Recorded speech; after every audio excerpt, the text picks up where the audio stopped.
machine. Ito yung elevator. At ito naman po ang locally made palay pre-cleaner. Ang tawag nito ay palay pre-cleaner. Ayan po. So kung ano po yung nakikita niyo sa picture, yun din po. Meron po siyang switch. Yan yung switch.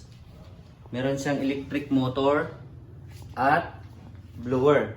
Meron siyang hose. Dito lumalabas yung mga tulyapis. Sinhigop na po kasi yung mga tulyapis. Yung ano ba yung tulyapis? Yung tulyapis palay na walang laman.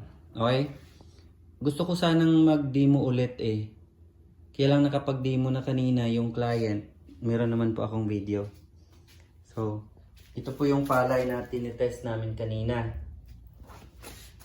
Yung loob. So, ayan ho.